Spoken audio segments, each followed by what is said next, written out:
Бажаю здоров'я, шановні українці, українки.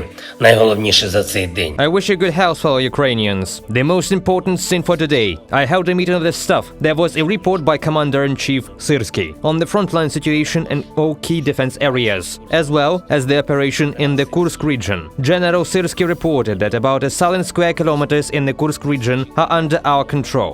These are, in particular, the areas from which the Russian army launched strikes on our Sumy region. For today, and since June the 1st, there have been almost 2,100 shut-ins of the Sumy region's territory. Therefore, our operations are purely a security matter for Ukraine, the liberation of the border area from the Russian military. I thank all our soldiers, sergeants and officers for their courage and for the efficiency of their actions. Of course, I want to express special gratitude to each of our units that replenish the exchange fund for us, for Ukraine. It is a matter of principle for us to return all our people from Russian captivity. And today, at the meeting of the staff, the structures involved in the exchanges, the Defense Intelligence of Ukraine, the Security Service of Ukraine, and the Ministry of Internal Affairs were instructed to communicate as actively as possible with the relatives of Ukrainian captives, to explain to them transparently how the lists for the exchange are formed, who can really be returned now. In general, they were instructed to present a clear strategy for the return of our people from Russian captivity.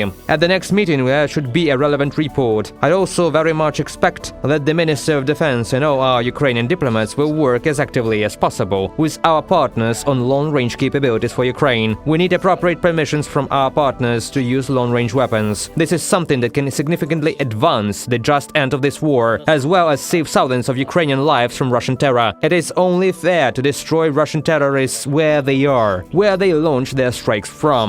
Russian military airfields, Russian logistics. We see how useful this can be for bringing peace closer. Russia must be forced into peace if Putin wants to continue waging war so badly. At the next meeting, the Minister of Defense of Ukraine and representatives of the diplomatic service should present a relevant list of steps regarding long-range capabilities. At today's meeting, the government officials also presented a report on our economic capabilities and our production. We must act in such a way that our Ukrainian production receive the necessary support no matter what. The government was instructed to increase the share of Ukrainian production in public procurement, and these should be long-term contracts for 5 and 10 years. We will do it. And a few other things. Today I held a meeting with the US Senate delegation, Senators Graham and Blumenthal. They represented both parties. I thanked America for supporting our defense, and it is crucial that Ukrainians and Americans are truly victorious in this, our defense of normal life and people's freedom. We discussed what exactly is needed to bring this war to its end, and to bring it to a just end. I explained in detail our need for long-range capabilities. Today I also held a meeting with our international experts, the Ministry of Foreign Affairs and the office. We have thoroughly planned meetings and negotiations for the second half of August and September. We know how to strengthen Ukraine and what can help us achieve justice. We see how Russia really moves in the times of Putin. 24 years ago there was the Kursk disaster, the symbolic beginning of his rule. And now we can see what the end for him is. And it is also Kursk, the disaster of his war. This always happens to those who despise people and any rules. Russia brought war to others and now it is coming home. Ukraine has always wished only for peace, and we will definitely ensure peace. I thank everyone who helps us. Glory to all those who fight, who work for Ukraine. Glory to Ukraine.